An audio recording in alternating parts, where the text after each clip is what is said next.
யாடியா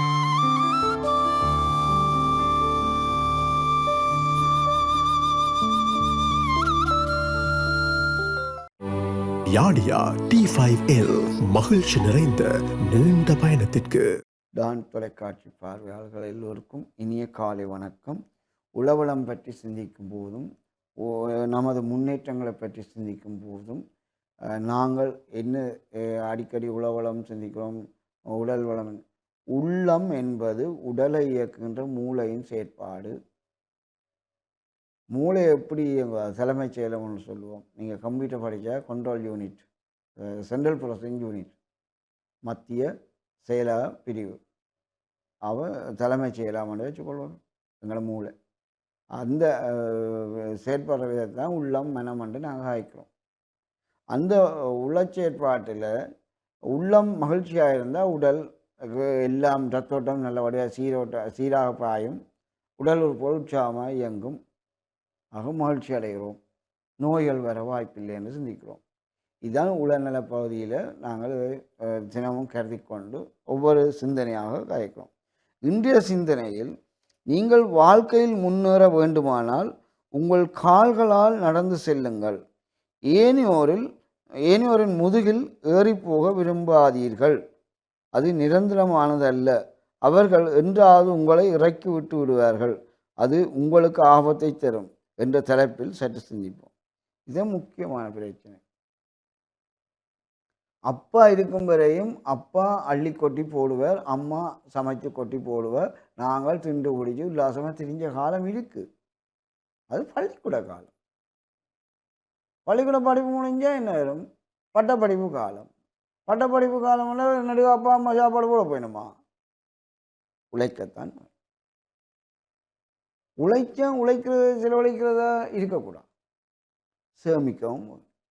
ஏன் நாங்கள் நாளைக்கு வருத்தம் தின்னோம்னா சேமித்து வச்ச பணம் கையுக்கு உதவும் என்று சிந்திக்க வேண்டும். இவ்வாறான சிந்தனையில் தான் இந்த தலைப்பு. அதாவது தங்கள் கால்களால் முயற்சி எடுக்கிறேன்னு சொன்னால், தங்கள் கால்களை பாய்ச்சி நடக்கிறேன்னு சொன்னால் தன்னிறைவு, செல்ஃப் சஃபிஷியன்சின்னு சொல்லப்படும். தன்னிறைவு. மாற்றார் முதுகில் பிறரில் தங்கி இருத்தல்னு சொன்னால் டிபெண்டிங்னு சொல்லுவோம், பிறரை சார்ந்து இருத்தல்னு சொல்லுவோம். அப்போ நாங்கள் அப்பா இருக்கும் வரையும் அள்ளி கொட்டுவார், அம்மா சமைச்சு போடுவார்ன்றா அவர்கள் இருக்கும் வரைக்கும் தான் அந்த சாத்தியம். அவர்கள் இல்லை என்றால் நாம் நடுத்தரில் பிச்சு கொண்டு வரும். நாம் எப்போதாவது சிந்திக்கிறோமா? அதுதான் தங்கி இருத்தல்னு சொல்லுவோம், டிபெண்டிங். அப்பாவும் தேவை, அம்மாவும் தேவை. எங்களை இவ்வளவு படிப்பிச்சு உழைப்பிச்சு நல்ல மனிதர்களாக சமூகத்தில் மதிக்கக்கூடிய மாதிரி வாழ வச்சிருக்கிறார். அவர்கள் தேவை. அவர்களது பணம், சொத்துகள், அவர்களது சேவைகள், பணிகள் எல்லாம் தேவை. அது இருக்கட்டும். ஆனால் அவர்கள் இல்லாத போது எமக்கு தேவை எது? நாம் தன்னிறை பெற்ற மனிதராக வாழுதல். நமக்கு தேவையான அனைத்தும் எங்களிடம் இருக்கா? இல்லை என்றால் எவ்வாறு தேடுவது? அவ்வாறு தேடுவதற்கு என்ன தகுதி? அதுக்குத்தான் கல்வி. அது கல்வி என்பது பள்ளிக்கூட கல்வி, இல்லை பாடப்படிப்பு கல்வி, தொழிற்கல்வி, தொழில்நுட்ப கல்வி, எல்லா கல்வியும் இருக்கு. உங்களுக்கு இது வசதிப்பட்டதோ கற்றல் அல்லது பயிற்சி எடுத்தல் மூலம் வருவாய் ஈட்டக்கூடிய நல்வழியில் உண்மை உயர்த்தி கொண்டு வாழ வழி செய்யணும். எனது எந்த கையை காலை பாய்ச்சி நான் வாழ்கிறேன், எனக்கு இருக்கிற எல்லா வசதியும் இருக்குது, நான் வாழ முடியும். இந்த துணிச்சலை வரைவித்து வாழ பழக வேண்டும். சம்பளம் வரும், அப்போ அதில் ஒரு துண்டு காசை பேங்கு கட்டி காரை விடலாம்னு நினைப்பது தவறு. சம்பளம் வரும், அதில் ஒரு துண்டு காசை வெட்டி பேங்கில் போட்டுட்டு லீசிங்கில் மோட்டர் சைக்கிள் விடலாமன்றதும் என்னை பொறுத்தவரை பாதிக்கக்கூடிய வழி. சில வேலையால் விலத்தினா என்ன செய்யுங்க? காரையும் படிச்சுக்கோங்க, மோட்டர் சைக்கிளையும் படிச்சுக்கோங்க. ஆக அதுக்கு மாற்றிடா ஒரு வழியை நான் சொல்லித்தான் ஆகணும். மோட்டர் சைக்கிள் பண்ண போறியா, கார் பண்ண போறியா, ஒரு தொகையை போட்டு வைங்க, அதை பேங்கில் சேமித்து கொண்டு வாங்க.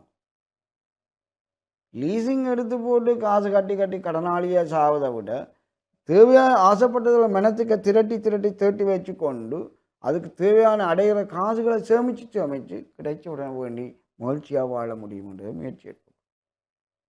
ஆகவே மாற்றாரின் முதுகில் பயணிப்பது ஒரு நாள் இறக்கிவிட்டால் நாங்கள் தெருவில் நிற்க வேண்டிய நிலைக்கு வருவோம். டிபெண்டிங் வாழ்க்கை கூடாது. செல்ஃப் சஃபிஷியன்சி, அதாவது தன்னிறைவு பெற்ற வாழ்க்கை, தன்னிறைவுள்ள மனிதர்களால் தான் நாங்கள் வெற்றிகரமாக வாழ முடியும்.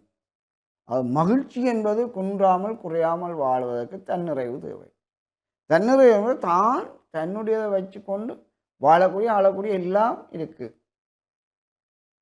அப்படி எல்லாருமே வாழ பழகிங்கன்னா வங்கிகள் எல்லாம் இழுத்து மூட வேண்டியதான் வரும்.